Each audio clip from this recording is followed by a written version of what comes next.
પણ આ કથા સાંભળી છે તો કોઈ પણ બેન દીકરી ગર્ભવતી હોય એને અવશ્ય કોઈ પુસ્તક આ ભાગવતનું, રામાયણનું, ગીતાનું ભેટમાં આપજો. કોઈ સારા ભક્ત ચરિત્રની કથા એને સંભળાવજો, કોઈ ભક્ત ચરિત્રનું પુસ્તક એને ભેટમાં આપજો. તો જ એના ત્યાં પ્રહલાદ જેવા દીકરાઓ થશે.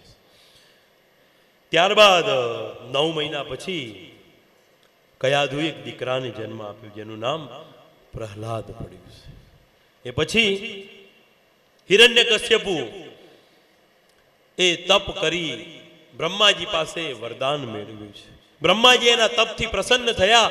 માંગ માંગ હિરણ્યકશ્યપુ, તારા જેવું તપ ભૂતકાળમાં કોઈએ કર્યું નહોતું ને ભવિષ્યમાં પણ કોઈ કરશે નહીં. અરે તું જે માગે તને આપી દઉં. ત્યારે હિરણ્યકશ્યપુએ કહ્યું છે કે મને અમર બનાવી દો, હું કોઈ દિવસ મરું જ નહીં એવું આપો. એટલે બ્રહ્માજી કે એવું આવું આપણી ડાયરીમાં છે નહીં, આ નહીં આપી શકું હું તને, બીજું કંઈ માંગવું હોય તો માંગ. કે બીજું શું માંગવું? એટલે પછી હિરણ્યકશ્યપુ એવું કહે છે કે જે મારે માગવું છે હું એનો વિચાર કરી લઉં, ત્યાં સુધી તમે અહીં જ ઉભા રહો. એટલે હવે હિરણ્યકશ્યપુ વિચાર કર્યો, ઘણો બધો લાંબો વિચાર કર્યા પછી આજ હિરણ્યકશ્યપુ એવું કહે છે, બ્રહ્માજી જો તમે મને જો અજર અમર ન બનાવી શકતા હોય તો હું માંગુ એ મને આપો. તો કે બોલ. તો કે હું દિવસે ન મરું. તો કે મંજૂર. હું રાત્રે ન મરું. કે મંજૂર. હું કોઈ અસ્ત્રથી ન મરું, કોઈ શસ્ત્રથી ન મરું, કોઈ પશુથી ન મરું, કોઈ મનુષ્યથી ન મરું, કોઈ જંતુથી ન મરું, કોઈ જાનવરથી ન મરું, મંજૂર. હું ઘરમાં ન મરું, હું બહાર ન મરું. તથાસ્તુ તથાસ્તુ તથાસ્તુ. આ બધું જ તથાસ્તુ કહી અને બ્રહ્માજી ત્યાંથી અંતર ધ્યાન થયા. હિરણ્યકશ્યપુ એ વરદાન મેળવી અને એ પાછા આવ્યા છે. અને પછી વરદાન મેળવ્યા પછી તો એને ત્રણેય લોકમાં હાહાકાર મચાવી દીધો. ઇન્દ્રનું પતન થયું, સ્વર્ગ મેળવી લીધું, પાતાળ લોક મેળવી લીધો, પૃથ્વી લોક મેળવી લીધો. અને આજે સ્વર્ગમાં જે ઇન્દ્રની ગાદી છે એ ગાદી ઉપર હિરણ્યકશ્યપુ આજે રાજ કરવા માટે બેઠો છે. ઇન્દ્ર ને બધા જ દેવતાઓ એ બધા સંતાઈ ગયા. બધા બ્રહ્માજી પાસે ગયા અને બ્રહ્માજી પાસે જઈને વિનંતી કરે છે કે હે ભગવાન, આ હિરણ્યકશ્યપુએ અમારું સ્વર્ગ છીનવી લીધું છે, કંઈક કરો, કંઈક કરો. ત્યારે બ્રહ્માજી એ ચતુર્ભુજ નારાયણ પાસે ગયા, બધા જ દેવતાઓને લઈ. અને પછી દેવતાઓએ પ્રાર્થના કરી. દેવતાઓની પ્રાર્થના સાંભળી અને ભગવાન વિષ્ણુએ કહ્યું છે કે જેને કોઈ ન પહોંચે એને એનું પેટ પહોંચે. તમે ચિંતા ન કરશો. આ હિરણ્યકશ્યપુનો 4થા નંબરનો દીકરો પ્રહલાદ એ મારો ભગવાનનો, મારો વિષ્ણુનો ભગવત ભક્ત થશે. અને જ્યારે એને રંજાડશે ત્યારે હિરણ્યકશ્યપુને મારવા માટે હું અવતાર ધારણ કરીશ. હવે તમે શાંતિથી થોડો સમય સંતાઈ જાઓ. આજ હિરણ્યકશ્યપુ ત્રણેય લોકમાં રાજ કરે. પ્રહલાદજી ધીરે ધીરે મોટા થયા. હવે 5 વર્ષના થયા અને હવે એમને ભણવાનું નક્કી થયું. અમે 5 વર્ષનું બાળક થાય એટલે આપણે એને સ્કૂલે મૂકીએ ને, એટલે દાનવોના ગુરુ શુક્રાચાર્ય અને શુક્રાચાર્યજીના બંને દીકરા સંડ અને અમર્ક, આ સંડ અને એ અમર્કના ત્યાં એમના આશ્રમે પ્રહલાદજીને ભણવા માટે મૂક્યા છે. પ્રહલાદજી ત્યાં ભણે. એમને રાજનીતિનું જ્ઞાન આપવામાં આવ્યું, ધર્મનીતિનું જ્ઞાન આપવામાં આવે. પણ હિરણ્યકશ્યપુ જ ભગવાન છે એવું બતાવવામાં આવે. પણ પ્રહલાદજી તો માના ગર્ભની અંદર જ ભણીને બહાર નીકળ્યા હતા. એમને કશું જ ભણવાની જરૂર નથી, પણ પિતાનું માન રાખવા માટે આજે આશ્રમમાં ભણવા માટે જાય. પણ ભણવા માટે જાય પણ કશું એમને કોઈ આવી રાજનીતિનું જ્ઞાન કંઈ એમને કંઈ લેખે લાગે નહીં. અને એક દિવસ હિરણ્યકશ્યપુ ફરતા ફરતા આશ્રમે ગયા. પ્રહલાદજીને બોલાયા કે બોલ બેટા, તું શું ભણ્યો? ત્યારે પ્રહલાદજી એવું કહે છે કે પિતાજી, હું તો એક જ વસ્તુ ભણ્યો છું કે ભગવાનથી મોટું કોઈ નથી. ભગવાન જ આ સૃષ્ટિના કરતા હરતા છે. ભગવાન જ સૌનો આધાર છે અને પરમાત્મા જ બધું છે. બસ આ પંચ તત્વ એ પરમાત્મા જ છે, બીજું કશું નથી. જ્યાં આવું હિરણ્યકશ્યપુએ સાંભળ્યું ત્યારે સંડ અને અમર્કને ઠપકો આપે છે કે તમે મારા દીકરાને આવું શીખવાડો છો? મારા દુશ્મનની વાતો શીખવાડો છો? ત્યારે સંત અમરકે કહ્યું છે કે અમે કોઈ અહીંયા આને આવું શીખવાડતા નથી. આ ક્યાંથી શીખી લાવ્યો અમને કંઈ ખબર નથી. હવે ધ્યાન રાખજો, જો ફરીથી આ આવું બોલ્યો છે ને તો તમારી ખેર નથી. આ 5 વર્ષનો બાળક આને શું ખબર પડે કે પરમાત્મા શું અને પંચતત્વ શું? આ કેવી ભાષા બોલે છે? સંત અમરકેને ખખડાવી દીધા.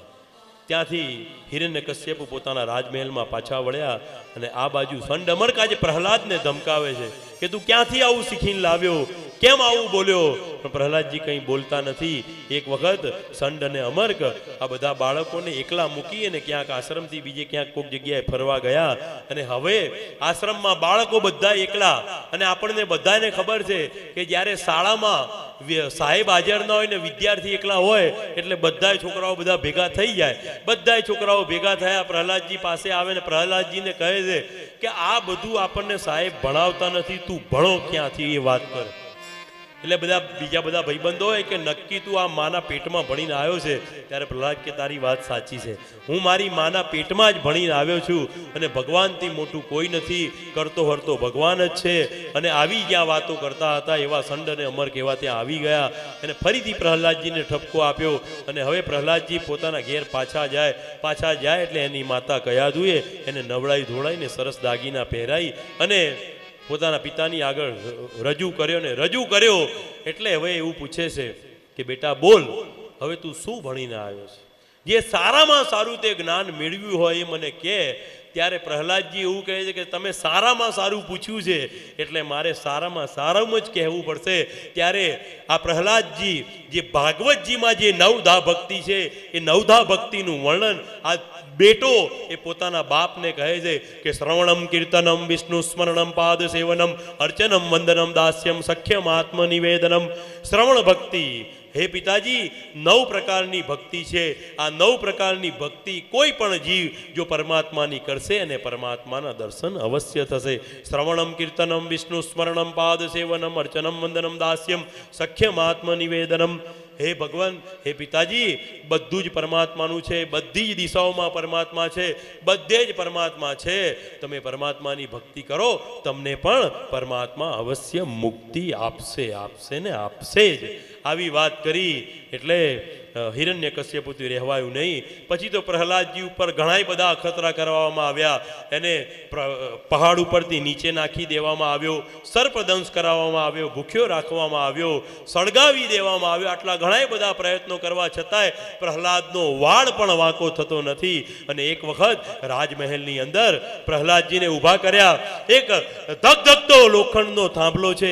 આમાં ઘણું બધું બતાવ્યું છે. પિલ્લર બતાવ્યો છે, ભાગવતજીમાં પિલ્લર બતાવ્યો છે, વિષ્ણુ પુરાણમાં લોખંડનો થાંભલો બતાવ્યો છે. એવી અલગ અલગ જગ્યાએ અલગ અલગ કથાઓ છે. પણ આપણે જે સાંભળી છે એ જ કથા આપણે સાંભળીએ કે એક લોખંડનો ધગધગતો થાંભલો. અને આજ હિરણ્યકશ્યપ પૂછે છે, પ્રહલાદ તારો ભગવાન બધે છે? તો કે હા, મારો ભગવાન બધે છે. ચારે દિશાઓમાં? કે હા, મારો ભગવાન ચારે દિશાઓમાં. તો કે હા, તમારામાંય ભગવાન છે, મારામાંય ભગવાન છે. ત્યારે હિરણ્યકશ્યપ કહે કે મારામાંય ભગવાન? તો કે હા, તમારામાંય ભગવાન. આ બાજુમાં ભગવાન? તો કે અહીંયા ભગવાન. કે આ લોખંડના થાંભલામાંય ભગવાન છે? કે હા, લોખંડના ધગધગતા થાંભલામાંય ભગવાન છે. કે આ લોખંડના ધગધગતા થાંભલામાં ભગવાન હોય તો ચોંટી પડ્યા થાંભલાને. અને આ પ્રહલાદને જ્યાં ચોંટી પડવાનું કહ્યું ત્યારે 1 સેકન્ડ માટે એનું મન થોડું પાછું, ધગધગતો લાલ લાલ ચોળ થાંભલો અને એનું મન પાછું પડ્યું. પણ તરત જ એની નજર એ ધગધગતા થાંભલાઓમાં કીડીઓ ફરતી હતી. કીડીઓ ફરતી જોઈ અને પ્રહલાદજીએ મનમાં નક્કી કર્યું કે જો મારો નારાયણ આ કીડીઓને કશું ન થવા દે તો મને શું થવા દેશે? નારાયણ નારાયણ નારાયણ કરતા એ થાંભલાને ચોંટી પડ્યો. ધડામ કરતો થાંભલો ફાટ્યો અને એમાંથી ભગવાન નરસિંહ રૂપે પ્રગટ થયા છે. બોલીએ શ્રી નરસિંહ નારાયણ. માણસ નથી, પશુ પણ નથી, અને સિંહ જેવું મોઢું છે, અને નખ મોટા મોટા છે, અને આમ હુંકાર કરતા કરતા આજે નરસિંહ ભગવાન આજે જે દેવતાઓ જે દાનવો એમની સામે યુદ્ધ કરવા દોડ્યા એ બધાને ફાડી નાખ્યા અને ફાડતા ફાડતા આજે એ હિરણ્યકશ્યપુ જોડે ગયા. હિરણ્યકશ્યપુને સાથે એને યુદ્ધ કર્યું. બરોબર સાંજનો સમય થયો અને સાંજના સમયે એ ઘરના ઉંબરા સાથે રાજમહેલના ઉંબરા પાસે લઈ ગયા. ઉંબરા ઉપર બેઠા અને આજે બ્રહ્માજીના વરદાન યાદ કરાવે. હે રાક્ષસ બોલ, આ દિવસ છે કે રાત? કે દિવસ નથી ને રાત નથી. બોલ, હું માણસ છું કે પશુ? કે તમે પશુય નથી અને માણસય નથી. પછી પોતાના નખ બતાયા છે કે બોલ, આ અસ્ત્ર છે કે શસ્ત્ર? આને અસ્ત્ર પણ ન કહેવાય અને શસ્ત્ર પણ ન કહેવાય. બ્રહ્માજીના વરદાનને સાચું ફેરવતા આજે નખ વડે એની છાતી ચીરી નાખી છે.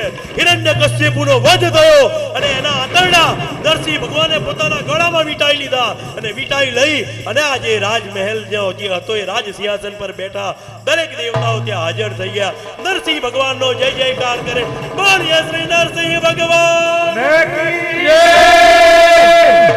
નરસિંહ ભગવાનનો જય જયકાર થયો. હિરણ્યકશ્યપુનો વધ થયો છે અને હજુ નરસિંહ ભગવાનનો ક્રોધ શાંત થતો નથી. આમ ચારે બાજુ જુએ એકલા ગુસ્સાવાળા લાલ લાલ ચોળ થઈ ગયા છે.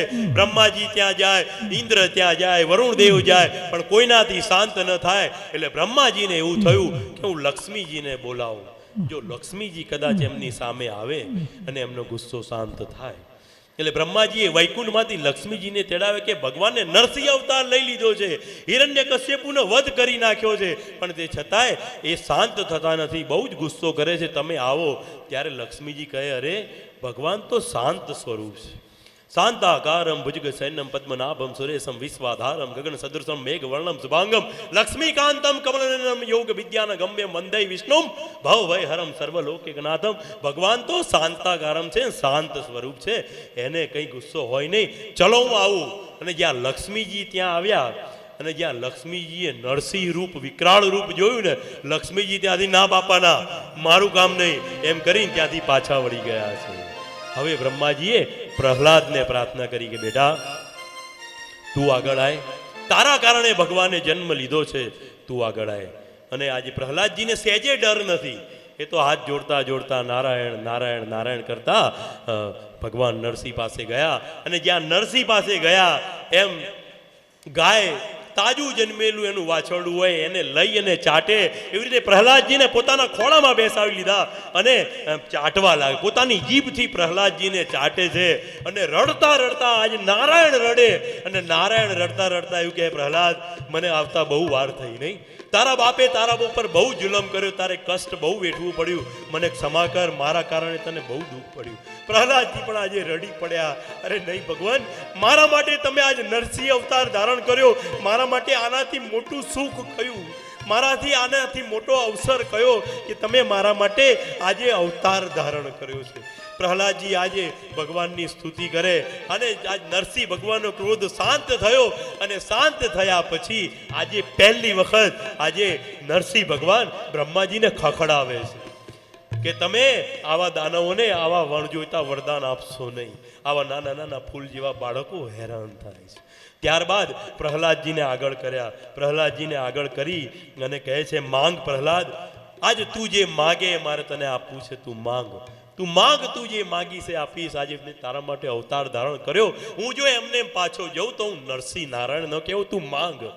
ત્યારે પ્રહલાદજી એવું કહે છે, ભગવાન મને કોઈ વરદાનના લોભથી લોભાવશો નહીં, મારે કશું જોઈતું નથી, મને તો તમે મળ્યા, હવે મારે મેળવવું શું બાકી, મારે કંઈ જોઈતું નથી. મારા માટે તમે અવતાર ધારણ કર્યો, મારા માટે બધું જ આવી ગયું, મારે કંઈ જોઈતું નથી. તોય કે હવે કંઈક માગી લે, માગી લે, મારે તને કંઈક આપવું છે, કંઈક માગી લે. ત્યારે ભગવાનની પાસે પ્રહલાદજી માગે અને કેવું માગે, માંગતાય આપણને આવડવું જોઈએ, માંગતાય આપણને આવડવું જોઈએ. જો માંગતા ન આવડે તો બધી વાત પૂરી થઈ જાય. માંગતા આપણને આવવું જોઈએ. તમને ખબર, હું દરેક આમ બે ચાર કથા છોડીને એક વાત અવશ્ય કહું. તમે બધા કદાચ સાંભળી હશે કાસવામાં, તો કાસવા કથા હતી ત્યારે, પણ અત્યારે ફરી એકવાર એમના શાળાએ થાય, એમના વેવાઈ થાય. અમારી જોડે ભીખાભાઈ હોય ને વાયણાવાળા, એ બુધાલાલ ખાય છે, બુધાલાલ ખાય બાપા. એક વખત અમારે ચકલામ ફરતા હતા અને ચકલેશ્વર મહાદેવ જોડેથી નીકળ્યા મહાદેવજી એમની પર પ્રસન્ન થઈ હાથ માંગ માંગ ભીખા, તને જે માગે તને આપું, મહાદેવ છું, હું તારી પર પ્રસન્ન થયો, તું રોજ અહીંયા જળ ચડાવવા આવે અને હું તો મહાદેવ એક બિલીપત્રમ એક પુષ્પમ એક લોટા જલ કી ધાર દયાળુ રીજ કર દેત હે ચંદ્ર મૌલી ફલ ચાર, તું માંગ તને માગે આપું. એટલે ભીખાભાઈ હાથમાં આમ બુધાલાલ હતી આમ, અને મહાદેવજીના આમ નીચેથી ઉપર સુધી જોયું, વાઘનું ચામડું વીંટેલું હતું, ગળામાં શેષ નાગ હતો, અને અહીંયા જટામાંથી ટપક ટપક ટપક ટપક ગંગાજી નીકળતા હતા, ગળામાં ખોપડીઓની માળા પહેરેલી હતી, હાથમાં બધા રુદ્રાક્ષની માળા, અહીં બાજુ બંધે નાના નાના સાપોલિયા વીંટેલા, અને આવું રૂપ જોયું એટલે આમ નીચેથી ઉપર સુધી જોઈને ભીખાભાઈ કે કઈ નાટક કંપનીથી આવ્યો છે ભાઈ, ક્યાંથી આવ્યો છું, કોણ છું, આ બધું હાચુકલું પહેર્યું છે? તો જઈને મૂક્યા બાપા નકર કોકને કરડી જશે, કારણ કે પહેલી વખત જો ભગવાન સામે આવી જાય તો આપણે ન ઓળખી શકીએ. એવી રીતે ભીખાભાઈએ ઓળખ્યા નહીં. અરે ભીખાભાઈ માંગ માંગ તને માગે આપું. એટલે ફરીથી નીચે ઉપર છે કે કોણ છે? કે હું શંકર દેવોનો દેવ મહાદેવ છું, માગી જો એક વખત. ફરીથી પૂછ્યું મહાદેવજી? તો કે હા મહાદેવ છે. કે હું જે માગે આપું. અરે તું જે માગી છે તને આપે, એકવાર માગી તો જો, તારે શું જોઈએ છે એક વખત, એકવાર માંગ તું ખાલી. હાથમાં બુધાલાલ હતી ને આમ, કે તમારે આપવું હોય, તમારે આપવું હોય તો એટલું આપો. કે શું આપું? બોલ ખાલી, બોલ માંગ. કે બુધાલાલ છે મારી જો ચૂનો નથી, ચૂનો હાલ દો, ચૂનો નથી, ચૂનો હાલ દો. એટલે આપણે ભગવાન જોડે એવું જ માગીએ છીએ, ચૂના જેવું જ માગીએ છીએ. દીકરો આલજે ને, દીકરી આલજે ને, પૈસા આલજે ને, ધન આલજે ને, જમીન આલજે ને, ગાડી આલજે, બંગલા આપજે, આ બધા ચૂના જેવું જ છે. માંગતા આપણને આવડવું જોઈએ. ભગવાન જોડે માંગવું હોય તો માંગુ માંગુ માંગુ રે પ્રભુ એટલું, માંગો માંગો માંગો રે પ્રભુ એટલું. એ માથે કાળ માયાવી કરાળ, ઉગારો ને બાળ, માંગુ રે પ્રભુ એટલું. માથે કાળ માયા વિકરાળ, ઉગારો ને બાળ, માંગુ રે પ્રભુ એટલું. એ રહ્યો તલસી જોવાને તારું મુખ, માંગો ને મારી ભૂખ, માંગુ રે પ્રભુ એટલું. રહ્યો તલસી જોવા તારો મુખ, ભાગો મારી ભૂખ, માંગુ રે પ્રભુ એટલું. એ માંગુ માંગુ માંગુ રે પ્રભુ એટલું.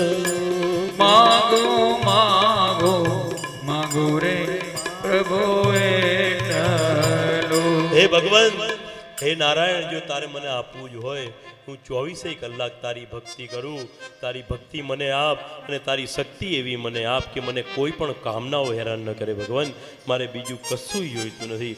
ભગવાન નરસિંહે એ કહ્યું છે, ભક્ત તારા જેવા મારા ભક્તો નિષ્કામ હોય છે, પણ તોય મારું મન એવું છે, તું એક મનવંતર સુધી અહીંયા રાજ કર અને ખૂબ ભોગો ભોગવજે.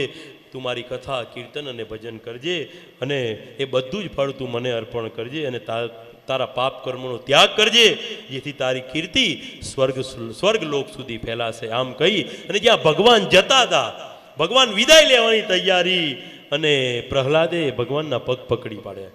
અને હવે પ્રહલાદજી એવું કહે છે કે ભગવાન એક વસ્તુ માંગુ. અરે મેં તને માંગવાનું કહ્યું હતું ને, તું માંગ, તું જે માંગીશ તને આપું, બીજું કશું નથી માંગતો. પણ અમારો બાપ પડ્યો છે ને, આ હિરણ્યકશ્યપુ, એની અધોગતિ ન થાય, બીજું કશું માંગતો નથી. ગમે તેમ તોય મારો બાપ હતો, મારા બાપની અધોગતિ ન થાય એનું તું ધ્યાન રાખજે.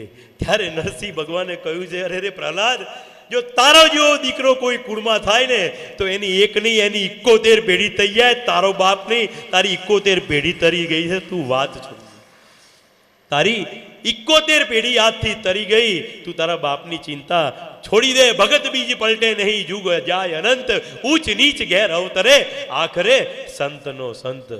ત્યારે સુખદેવજી મહારાજ કહે છે કે પરીક્ષિત, તે દાનવની વાત કરીને તો જે જે પ્રહલાદ હતો એ પણ એક દાનવ હતો, એક રાક્ષસ કુળમાં એનો જન્મ થયો હતો. તે છતાંય કોઈ પણ ભક્તને ભગવાને લાડ કર્યા નથી. એવા લાડ પ્રહલાદજીને આજે ભગવાને કર્યા. પોતાના ખોળામાં બેસાડ્યો. ગાય જેમ પોતાના તાજા જન્મેલા બાળકને ચાટે એવી રીતે આ રાક્ષસને ચાટ્યો છે. આનાથી તો વધારે શું જોઈએ છે? ભગવાનને, દેવોને, દાનવો પ્રત્યે કોઈ વેર હોતું નથી, પણ જેના મનમાં દાનવ વૃત્તિ હોય છે એનો નાશ કરવા માટે જ પરમાત્મા આવે છે. તમારા મનમાં સારી વૃત્તિ હોય તો ભગવાન એ તમારી પડખે ઊભો રહી અને તમારું કામ કરે. પણ જો કોઈનું ખોટું કરવાનું મન હોય, કોઈનું જૂટવી લેવાનું હોય કોઈ મન હોય, કોઈનું પડાઈ લેવાનું હોય, કોઈનું ખોટું કરવાનું હોય, તો ભગવાન તમારી સાથે ઊભો રહેતો નથી. ભગવાન એ તમારો પરાજય કરાવી નાખે છે. દેવો અને દાનવ કોઈ નહીં, આપણું મન જ છે. દેવ અને દાનવ આપણે જોયા નથી ને આપણે જોવાય નથી. આપણે શું કરવા જોવા છે? પણ દેવ અને દાનવ આપણું મન છે. જો કોઈનું પડાઈ લેવાનું મન થાય, કોઈનું જૂટવી લેવાનું મન થાય, તો આપણું મન દાનવ છે એવું યાદ રાખજો. અને કોઈનું સારું કરવાનું મન થાય, કોઈની પણ સારી ગતિ જોઈને આપણે રાજી થતા હોય, તો આપણું મન દેવ છે એવું યાદ રાખજો. દેવ અને દાનવ કોઈ ઉપર નથી. દેવ અને દાનવ આપણા હૃદયની અંદર જ છે, કોઈ જગ્યાએ નહીં. આપણે જ છીએ, અહીંયા અંદર જ છે. સારું વિચારીએ તો આપણે દેવ, અને ખોટું વિચારીએ તો આપણે દાનવ છીએ. સુખદેવજી મહારાજ આગળ કથા કરતા કહે છે, 1 વાગી ગયો છે, હજુ અડધો કલાક કથા તમારે બધાએ સાંભળવી પડશે. આપણે કૃષ્ણ જન્મ સુધી પહોંચવું છે. વધારે સમય નહીં લઉં, પણ એક અડધો કલાક બધાએ બેસજો. થાક્યા નથી? થાક્યા? ઉઠવું નથી ને કોઈને? હવે તમે આ પાડશો તોય હું ઉઠવાનું નથી. આજે આપણે કૃષ્ણ જન્મ સુધી જવું જ છે. અડધો કલાક, વધારે નહીં હો. 8મા સ્કંદની અંદર આપણે પ્રવેશ કરીએ તો ગજેન્દ્ર હાથીની કથા આવે. આપણને બધાને ખબર છે કે ગજેન્દ્રનો ભગવાને હરિ અવતાર લઈ અને એનો ઉદ્ધાર કર્યો હતો. સુખદેવજી મહારાજ કથા કરતા કહે છે કે હે રાજન, ભગવાને ગજેન્દ્રને એ મગરના પાસમાંથી છોડાવ્યો હતો. ક્ષીરસાગરથી વીંટળાયેલા ત્રિકુટાચલ નામના પર્વત હતો. એ પર્વતને 3 શિખર હતા. સોનું, રૂપું એટલે કે ચાંદીનું શિખર, સોનાનું શિખર અને લોખંડનું લોઢાનું શિખર, આમ 3 શિખર હતા. અને એ 3 શિખર ખૂબ જ સમૃદ્ધ હતા. અને 3 શિખર એટલે શું? 3 શિખર એટલે શું? સોનાનું શિખર, એક ચાંદીનું શિખર અને એક લોઢાનું શિખર. હવે આ 3 શિખર એટલે હું તમને કહું, સોનું એટલે ભગવાન પરમાત્મા. બરોબર સાંભળજો, આપણા માટેની આ કથા છે, હાથીની કથા નથી. સોનું એટલે પરમાત્મા, ચાંદી એટલે દેવ, ચાંદી એટલે દેવ, અને લોઢું એટલે લોખંડ એટલે આપણે બધા મનુષ્ય જીવ. સોનું તો આખી વાત જુદી, પરમાત્મા તો. ચાંદી એટલે દેવ અને લોઢું એટલે આપણે બધા. હવે ચાંદી મોંઘી કે લોઢું મોંઘું? બધા માણેક ચોક જતા જ હોય છે. અત્યારે તો પૈસા બહુ છે. મોંઘું કયું? લોખંડ મોંઘું કે ચાંદી? જાગો છો ને બધા, ભૂખ લાગી નથી ને? મોંઘું શું? ચાંદી મોંઘી. અને લોખંડ તો કિલોના ભાવે મળે, ચાંદી તોલાના ભાવે મળે, હે ને? તો ચાંદી મોંઘી કહેવાય, બરોબર? એ ચાંદી એટલે દેવ. પણ આપણે લોખંડ છીએ. પણ કોઈ દાડો ચાંદી થવામાં એટલે દેવ થવામાં ઉતાવળ કરવી નહીં. ભલે ચાંદી મોંઘી રહી, પણ રૂપું થવામાં કોઈ દાડો ઉતાવળ કરવી નહીં. કારણ કે દેવ તો આપણે એક દિવસ થઈ જ જવાના. આ જીવ જતો રહેશે એટલે બધા ઘરના ફોન કરી કે ફલાણા ભાઈ દેવ થઈ ગયા એમ. એટલે દેવ થવામાં કોઈ દાડો ઉતાવળ કરવી નહીં. દેવ તો એક દિવસ થવાના જ છે. પણ કોઈ સાચો સંત, કોઈ સાચો મહાત્મા, કોઈ સાચો સાધુ, કોઈ સાચો સદગુરુ કે જે પારસમણી કહેવાય, સંતોને પારસમણી કહેવાય. સંતો સાચા પારસમણી હિરડાલે સેવન કર્યું હોય તેના એના ચરણોનું રે. સંતો જે સાધુ સંતો, જે સદગુરુ છે એને પારસમણી કહેવાય. અને પારસમણીને જો લોઢાનો સ્પર્શ થાય તો શું થઈ જાય? સોનું થઈ જાય, ને સોનું એ પરમાત્મા બરોબર થઈ જાય. એટલે સાચા સંતનો આશરો કરજો, સાચા સાધુનો આશરો કરજો, આવા સાચા સદગુરુનો, આવા સાચા મહાત્માઓનો આશરો કરજો, તો આપણે પણ એ પરમાત્માની બરાબર થઈ જઈશું. દેવ થવા માટે કોઈ દાડો ઉતાવળ કરતા નહીં. ભલે આપણે લોખંડ રહ્યા, ભલે ગમે એટલો કાટ આવી ગયો હશે, પણ આવા સાચા સંતોનો, આવા સાચા મહાત્માઓનો જો સ્પર્શ થશે ને, તો આપણે પણ પરમાત્મામય બની જઈશું, પરમાત્માની બરોબર બની જઈશું. આ ત્રણ શિખરોની વચ્ચે હાથીઓ રહે, અને હાથીઓનો રાજા ગજેન્દ્ર એ પોતાને એક વખત ગરમીનો સમય, અને બાજુમાં એક નાનું સરોવર હતું. એ સરોવરની પાસે એ પોતાની હાથણીઓને અને પોતાના બચ્ચાઓને લઈ અને નદીઓ સ્નાન કરવા ગયો. નદીએ સ્નાન કરવા ગયો ત્યારે એક મગર એ હાથીનો પગ પકડી લીધો છે. હાથીનો પગ પકડી લીધો, બધી હાથણીઓ અને બચ્ચાઓએ ઘણો છોડાવવાનો પ્રયત્ન કર્યો, પણ એ મગર એનો પગ છોડતો નથી. એમાં એમ કરતાં કરતાં આમાં એવું લખ્યું છે 1000 વર્ષ સુધી યુદ્ધ ચાલ્યું. 1000 વર્ષ સુધી યુદ્ધ ચાલ્યું એટલે બધી હાથણીઓએ હવે આશા છોડી દીધી. હાથીઓના બચ્ચાએ હવે બધી આશા છોડી દીધી, ને હાથણીને એમના બચ્ચા બધા પાછા વળી ગયા. હવે હાથીને મગર બંને જણા એકલા છે, અને મગર ધીરે ધીરે ધીરે ધીરે હાથીને પાણીમાં ખેંચતો જાય, પાણીમાં ખેંચતો જાય, ને પાણીમાં મગરનું જોર વધે અને હાથીનું જોર ઘટે છે. ધીરે ધીરે હાથી અંદર જતો ગયો. એટલે હવે બહાર જે હાથણીઓ અને બચ્ચાઓ ઊભા છે એ હવે પરમાત્માને પ્રાર્થના કરે છે કે હે ભગવાન આને છોડાય, હે ભગવાન આને છોડાય, હે ભગવાન આને છોડાય, આવી પ્રાર્થના કરે છે. આ જ પરિસ્થિતિ આપણી છે. આપણે હાથી છીએ, મગર છે, કાળ છે. મગરે પગ પકડી રાખ્યો છે. જ્યારે પણ કોઈ માણસ બીમાર પડે, અતિશય બીમાર હોય, ખાટલામાં હોય, અને બધી જ દવાઓ કરીને થાક્યા હોય અને ઘેર હોય, ત્યારે આપણે એવું કહીએ છીએ કે હે ભગવાન હવે આને છોડી દે, હે ભગવાન આને છોડી દે, ભગવાન આને છોડી દે, કહીએ છીએ ને એવું. સોમવારના દિવસે મહાદેવના મંદિરમાં જઈને લાડવો જઈને મૂકી આવે, ને ઘી જઈને મૂકી આવે, ને દીવો કે ભગવાન કોક કરતા આને છોડે છે. હે, એવું બધું કરીએ છીએ આપણે. બોલો, આમાંથી બધાએ કર્યું હશે, અને એમાંય પોતાની સાસુ બીમાર હશે પહેલા કર્યું હશે, એમાં સટ હટ જાય. સાસુને ભગવાન છોડે કે લાડવો જઈને અમાસના દાડે 2 લાડવા મૂકી આવશે, 500 ગ્રામ ઘી મૂકી આવશે, દિવેટ મૂકી આવશે, કે મહાદેવજી આને લઈ જા, આને લઈ જા, સેવા કરી કરીને અમે થાકી ગયા, હવે આને લઈ જા. આ બધી કથા આપણા માટેની જ છે. અને આ હાથીને ખબર પડી કે હવે મારું કોઈ નથી આ જગતની અંદર. આટલી બધી મેં મહેનત કરી, ઘર ચલાવવા માટે, સંસાર ચલાવવા માટે ખૂબ મહેનત કરી, ખૂબ ધન ભેગું કર્યું, અને મારા દીકરા દીકરીઓને, એના દીકરાઓને બધાને આપ્યું, પણ હવે જ્યારે જવાનો સમય આવ્યો ત્યારે મારી જોડે કોઈ ઊભું નથી. ત્યારે હાથીને ખબર પડી કે કોઈ કોઈનું નથી રે. ઘરમાં કોઈ આવી બીમાર થાય ને, લાડવો બાડવો મેલજો, કશો વાંધો નહીં, પણ ખૂબ સેવા કરજો. કારણ કે પરમાત્માના ચોપડાની અંદર એક સેકન્ડ પણ કોઈ જગ્યાએથી આગી પાછી થતી નથી.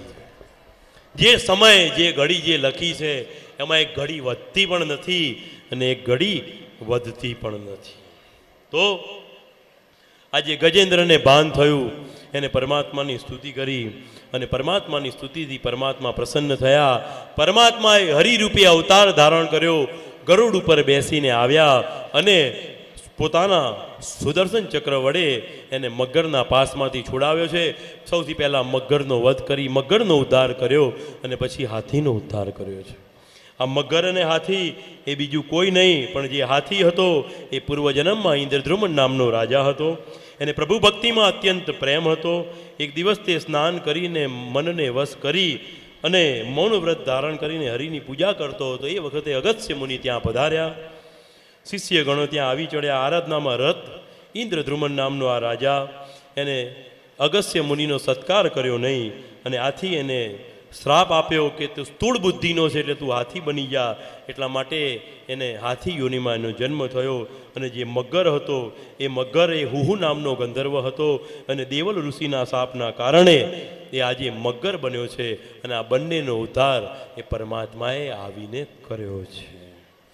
ત્યારબાદ સમુદ્ર મંથનની કથા આવે છે.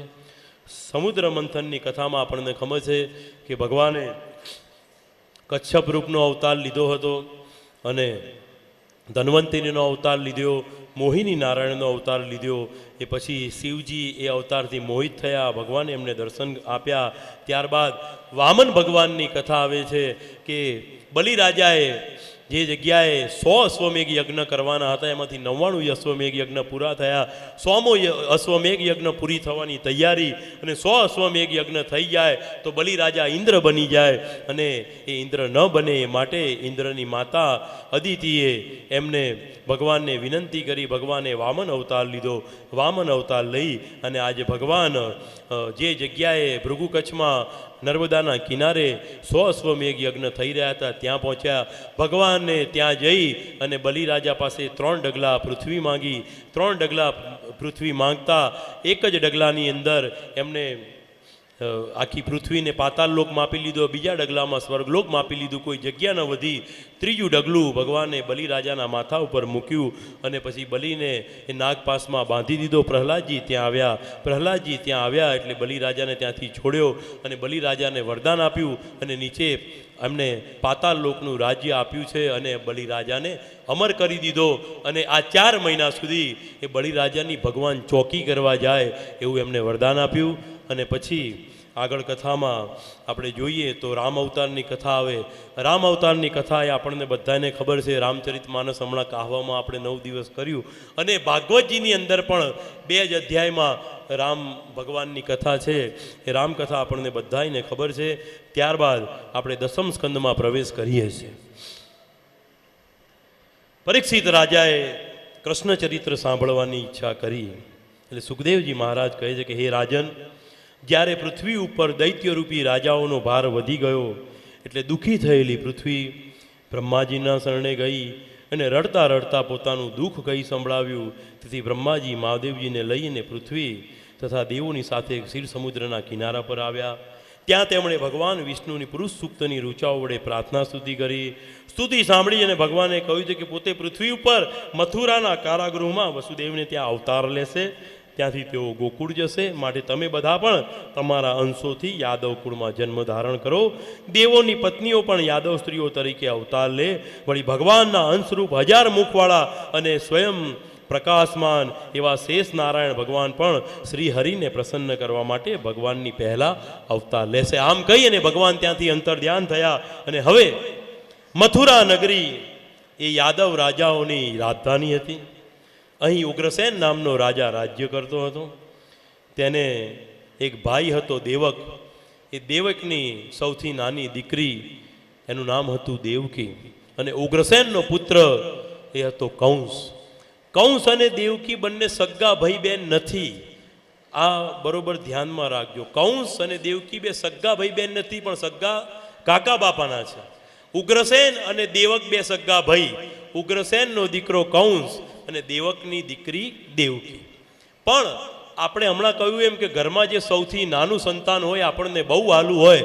દેવકી ઘરમાં સૌથી નાની એટલે કંસને આ દેવકી ઉપર ખૂબ જ પ્રેમ. એટલે કંસે જાતે જ દેવકીના લગ્ન એ વસુદેવ સાથે નક્કી કર્યા. વસુદેવ સાથે દેવકીના લગ્ન એને કરાવ્યા અને લગ્ન થઈ ગયા પછી આજે સારથીને મોકલ્યા વગર આજે કંસ જાતે જ વસુદેવ અને દેવકીનો સારથી બની રથમાં બેસી જાતે ઘોડા ચલાવી અને વસુદેવ અને દેવકીને મૂકવા માટે જાય. ત્યાં જ રસ્તામાં આકાશવાણી થઈ. આકાશવાણી કેવી થઈ કે હે મૂર્ખ કંસ, જેને તું રથમાં લઈને જાય છે ને એ દેવકીનો 8મો ગર્ભ એ તારો કાળ છે ને દેવકીનો 8મો ગર્ભ તને મારશે. આવી આકાશવાણી સંભળાઈ અને કંસ ગુસ્સે થયો છે. હાથમાં તલવાર લઈ અને દેવકીને રથમાંથી નીચે ઉતારી અને કહ્યું કે આ હશે તો આને 8મો ગર્ભ થશે ને, હું દેવકીને જ મારી નાખું એટલે એને 8મો ગર્ભ જ નહીં થાય. જ્યાં દેવકીને મારવા માટે જાય ત્યાં વસુદેવજી વચ્ચે આવ્યા અને વસુદેવજી હાથ જોડીને વિનંતી કરે છે કે હે કંસ, એક તો આ તારી બેન છે, બીજી તો આ સ્ત્રી છે, ત્રીજું આ એક તો અબળા કહેવાય અને આ તારા ઘરની સૌથી નાનામાં નાની અને તારી લાડકી છે.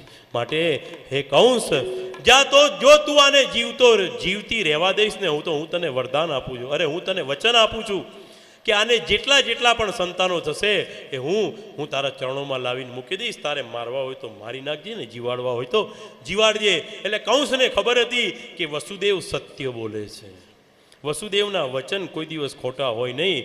એટલે અને પાછા વસુદેવ સમજાવે છે કે મેં આકાશવાણી તો મેં પણ સાંભળી છે, અને આકાશવાણીમાં એવું સંભળાયું છે કે દેવકીનો 8મો ગર્ભ એ તારો કાળ છે ને. દેવકી તારો કાળ નથી, આ તો સ્ત્રી કહેવાય, અને જવા દે.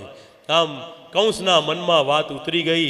વસુદેવ અને દેવકીને ત્યાંથી વિદાય આપી કંસ મહેલે પાછો વળ્યો. પણ વસુદેવને ખબર હતી કે આ કંસ એમને એમ છાનોમાનો બેસવાનો નથી.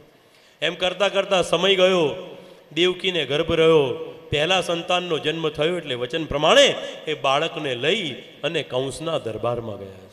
કંસના દરબારમાં ગયા, એ બાળકને કંસના ચરણોમાં મૂકીને કહ્યું છે કે લે કંસ, હું મારા વચન પ્રમાણે હું મારું પહેલું સંતાન લઈને આવ્યો છું. આ મારું પહેલું બાળક છે. તારે એને મારી નાખવું હોય તો મારી નાખને, જેમ કરવું એમ કરજે. પણ એક વસ્તુ યાદ રાખજે, આકાશવાણી એવું બોલી હતી કે 8મો ગર્ભ તારો કાળ છે. આ તો પહેલું સંતાન છે, આને તારું શું બગાડ્યું છે? કંસના હૃદયમાં દયા આવી અને કહે છે વાસુદેવ તમારી વાત સાચી છે કે આને મારું શું બગાડ્યું? દેવકીનો 8મો ગર્ભ મારો કાળ છે ને, લઈ જા અને પાછો લઈ જા, લઈ જા. વસુદેવજી બાળકને લઈને પાછા આવ્યા. પણ વસુદેવને ખબર હતી કે આ કંસ એમને પાછો મોકલે નહીં, નક્કી પાછો આના મનમાં કંઈક ફરીથી કંઈક જાગૃત થશે ને ફરીથી પાછો આવશે. વસુદેવ તો બાળકને લઈને ઘેર આવ્યા, અને કંસના હૃદયમાં દયા ઉપજીને એ દેવોથી જોવાયું નહીં. દેવોથી એટલા માટે ન જોવાયું કે આ જો આ કંસના હૃદયમાં દયા ઉપજશે તો આ વસુદેવને ત્યાં જલ્દી 8મું સંતાન થશે નહીં, અને 8મું સંતાન નહીં થાય તો કંસ જલ્દી નહીં મારે. એ માટે નારદજીને પ્રેરણા કરીને નારદજી ત્યાં આવ્યા, અને નારદજી આજે કંસને સમજાવે છે કે અરે રે કંસ, તું તો બહુ ભોળો છે. અને કોઈ પણ માણસને સમજાવવો હોય ને એટલે એવું કહેવાનું હોય કે ભાઈ તું તો બહુ ભોળો છે, આ દુનિયા તને છેતરી નાખે, તને કંઈ ખબર પડતી નથી. કેવી રીતે ભોળો? પછી આમ બતાવે છે કે દેવકીનો 8મો ગર્ભ એ કદાચ પહેલોય હોય, અને 9મોય હોય, 6ઠ્ઠો હોય, એવી તને ક્યાં ખબર છે કે 8મો એ પહેલો છે કે 7મો છે? એવું આમ જ્યાં ભરાયું ત્યારે કંસ જાતે ઊભો થયો. વસુદેવ દેવકીના મહેલે ગયો. પહેલું સંતાન એને દિવાલે અથડાવીને મારી નાખ્યું. વસુદેવ અને દેવકીને કારાગૃહમાં પૂરી દીધા. ઉગ્રસેન રાજાને પણ જેલમાં પૂરી દીધા છે. આમ કરતાં કરતાં બીજું સંતાન થયું, એ મારી નાખ્યું. ત્રીજું, ચોથું, પાંચમું, છઠ્ઠું, એમ 6 સંતાન મારી નાખ્યા. 7મો ગર્ભ જ્યાં રહ્યો, અને 7મો ગર્ભ એ બીજું કોઈ નહીં પણ શેષ નારાયણ જાતે હતા. એ 7મો ગર્ભ એ ભગવાને યોગમાયા દ્વારા રોહિણીના ઘરમાં ટ્રાન્સપ્લાન્ટ કરી દીધો છે. જે અત્યારે ટેકનોલોજી નીકળી છે, આજથી હજારો વર્ષ પહેલાં હતી. એ રોહિણીના ગર્ભમાં કરી દીધો. અને આ બાજુ એવું થયું કે દેવકીનો 7મો ગર્ભ પડી ગયો. કંસના કાને આ સમાચાર ગયા એટલે કંસને એવું થયું કે એક બાળક મારું મટ્યું. અને આમ કરતાં કરતાં થોડો સમય ગયો, અને પછી દેવકીને 8મો ગર્ભ રહ્યો. દેવકીને 8મો ગર્ભ રહ્યો એટલે ચારે બાજુ ધીરે ધીરે પ્રકાશ ફેલાવતો રહ્યો. દિવસો વધતા ગયા. કંસ રાજાને ખબર પડી કે દેવકીને 8મો ગર્ભ રહ્યો છે. ચોકી પહેરો વધારી દીધો છે, અને સૈનિકો વધારી દીધા. સાંકળો મોટી લાવીને બાંધી દીધી, મોટા તાળાઓ બાંધી દીધા છે. અને આ બાજુ તેમ દિવસો વધતા ગયા. એમ કરતા સર્વગુણ સંપન્ન સમય આવ્યો છે. બ્રહ્માનું રોહિણી નક્ષત્ર છે. ગ્રહ અને તારાઓ તેને અનુકૂળ થયા. દિશાઓ સ્વચ્છ થઈ, આકાશ નિર્મળ થયું. બ્રાહ્મણોની યજ્ઞશાળાઓમાં અગ્નિઓ શાંતપણે હવિષ્ય ગ્રહણ કરી રહ્યા છે. તે વડાએ મધ્યરાત્રિના સમયે જેમ પૂર્ણ ચંદ્રમા આકાશમાં પ્રકાશી રહ્યો હોય, એમ તારા જેમ જેલની અંદર બંધનમાં રહેલા દેવકીનું તેજ પ્રકાશી રહ્યું છે. શ્રાવણ માસની કૃષ્ણ પક્ષની અષ્ટમીની મધ્યરાત્રિએ પરમાત્માના શ્રી કૃષ્ણનું પ્રાગટ્ય થયું. સ્વર્ગમાં દુદુંબીઓ વાગવા લાગી, નગારા વાગવા લાગ્યા. ગંધર્વો, સિદ્ધો, ચારણો, કિન્નરો સ્તુતિ કરવા લાગ્યા છે. દેવો પુષ્પવૃષ્ટિ કરવા લાગ્યા. અને એ જ વખતે ત્યાં ચતુર્ભુજ નારાયણ એ પરમાત્મા પ્રગટ થયા. દેવકીને વાસુદેવે ચતુર્ભુજ સ્વરૂપના દર્શન કર્યા, અને ચતુર્ભુજના દર્શન કરી અને આજે ભગવાનની પ્રાર્થના કરી. પ્રાર્થના કર્યા બાદ સૌથી પહેલી સ્તુતિ ભગવાન બ્રહ્માજીએ કરી. બ્રહ્માજીએ ભગવાનની સ્તુતિ કર્યા બાદ વસુદેવ દેવકીએ એમના દર્શન કર્યા બાદ હવે વસુદેવ એવું કહે છે કે આ કંસની અમને બહુ બીક છે. આ કંસ એ હવે તમને મારવા માટે આવશે, માટે હવે તમે કંઈક કરો. ત્યારે ચતુર્ભુજ નારાયણ રૂપમાં ભગવાન એવું બોલ્યા છે, વસુદેવ તમે ચિંતા ન કરશો, હવે હું બાળ સ્વરૂપ ધારણ કરું છું, એક ટોપલીમાં મને મૂકજો, અહીંથી તમે મને ગોકુળમાં લઈ જજો. ગોકુળમાં આનંદ બાવાને ત્યાં યશોદાને ત્યાં એક દીકરીનો જન્મ થયો છે, એ દીકરીને તમે અહીંયા લઈ આવજો અને મને ત્યાં મૂકી આવજો, અને આ બધા તાળા, આ બધા બંધન આપોઆપ ખુલી જશે, તમે ચિંતા ન કરશો. ત્યારે એ ચતુર્ભુજ સ્વરૂપમાંથી ભગવાને બાળ સ્વરૂપ ધારણ કર્યું અને ભગવાન બાલકૃષ્ણ સ્વરૂપે ત્યાં પ્રગટ થયા છે. બોલીએ શ્રી બાલકૃષ્ણ ભગવાન કી જય. બાલકૃષ્ણને ટોપલામાં મૂક્યા અને ટોપલામાં મૂકીને વસુદેવજીએ જ્યાં માથે મૂક્યા છે ત્યાં તો બધા જ સૈનિકો યોગ નિંદ્રામાં સૂઈ ગયા. તાળાઓ આપોઆપ ખુલી ગયા, ભોગળો તૂટી ગઈ, સાંકળો છૂટી ગઈ, દરવાજા ખુલી ગયા, અને વસુદેવજી એ ભગવાન બાલકૃષ્ણને ટોપલામાં મૂકી અને એ મથુરાને જેલમાંથી ગોકુળ બાજુ જાય. વરસાદ ધમધમતો વરસાદ પડે, એ વરસાદથી રક્ષણ કરવા માટે આજે શેષ નારાયણ એ ભગવાનનું રક્ષણ કરવા માટે ત્યાં આવ્યા છે. અને યમુનાજીમાં જ્યાં પગ મૂકે યમુનાજી ભરપૂર થઈ છે. યમુનાજી ભરપૂર થઈ, અને યમુનાજી ભરપૂર થઈ છે એટલે યમુનાજીનું પાણી વધતું ગયું, યમુનાજીનું પાણી વધ્યું. ત્યાં તો જુએ છે તો યમુનાજી એ વસુદેવજીની નાક સુધી પાણી આવ્યું, અને ભગવાનને એવું થયું બાલકૃષ્ણને કે હું મારો જો ચરણ સ્પર્શ નહીં કરાવું તો યમુનાજી રસ્તો નહીં આપે, એટલે પોતાનો જમણો પગ બહાર કાઢ્યો અને જમણા પગનો સ્પર્શ થતાં જ યમુનાજી આજે વસુદેવજીને રસ્તો આપી દીધો છે. વસુદેવજી ગોકુળમાં પહોંચ્યા, નંદ બાવાના ઘેર પહોંચ્યા. ત્યાં યશોદાજી એ પ્રસવ પીડાને કારણે સૂતા છે, બાજુમાં બાળકીનો જન્મ થઈ ગયો છે. એ બાલકૃષ્ણને ત્યાં પધરાવ્યા, અને બાળકી બીજી કોઈ નહીં પણ યોગમાયા હતી. એ યોગમાયાને ટોપલામાં મૂકીને પાછા લાવ્યા, અને પાછા ત્યાં જેલમાં ગયા તો જેમના તેમ પાછા બંધન બંધાઈ ગયા છે. જેલના દરવાજા બંધ થઈ ગયા, તાળા વસાઈ ગયા, અને સૈનિકો નિંદ્રામાંથી જાગી ગયા. કંસને સમાચાર મળ્યા કે કંસ તારા 8મા કાળે જન્મ લઈ લીધો છે. કંસ ખુલ્લા વાળે, પગરખા નથી, ઉપરનું ઉપેણું નથી, હાથમાં તલવાર લઈને દોડે, ક્યાં છે મારો કાળ, એમ દોડતો જેલ તરફ આવ્યો. અને હવે એ બાળકીને ઉઠાવવા જાય ત્યારે દેવકી પ્રાર્થના કરે કે હે કંસ, આ તો બાળકી છે, આ તો દીકરીએ જન્મ લીધો છે, તું જવા દે, આ તો અબળા કહેવાય, આ તો સ્ત્રી કહેવાય, તું આને જવા દે, અને જો તું આને જીવતી રાખીશ ને તો તારા દીકરા સાથે આના લગ્ન કરાવીશ, આને જવા દે. પણ કંસ માનતો નથી, આ મારો કાળ છે એમ કરીને જ્યાં દિવાલે પછાડવા જાય એવામાં જ એ બાળકી એ આકાશમાં ઉડી ગઈ, યોગમાયાનું સ્વરૂપ લીધું, અને હસતા કહ્યું છે કે કંસ, એ મૂર્ખ કંસ, જો તને મારનાર તો ક્યારનો જન્મ લઈ લીધો છે, એમ કહી અને એ યોગમાયા ત્યાંથી અદ્રશ્ય થયા. અને આ બાજુ ગોકુળમાં વહેલી સવારે વહેલી પરોઢે 4 વાગે નંદ બાવા એ યશોદામાં નંદ બાવા ગૌશાળામાં ગાયો દોવાનું કામ કરે, અને નંદની બેન એ ત્યાં યશોદાના કક્ષમાં ગઈ અને જોયું તો યશોદા તો પ્રસવ પીડાને કારણે સૂતા છે, પણ બાજુમાં એક નાનો બાલકૃષ્ણ એ ત્યાં રમી રહ્યા છે, એક નાનું બાળક રમી રહ્યું છે. અને આજે નંદ બાવાની બેન દોડતી ગઈ છે, ભૈયા કે હા, અરે લાલો ભયો હે લાલો, એ નંદ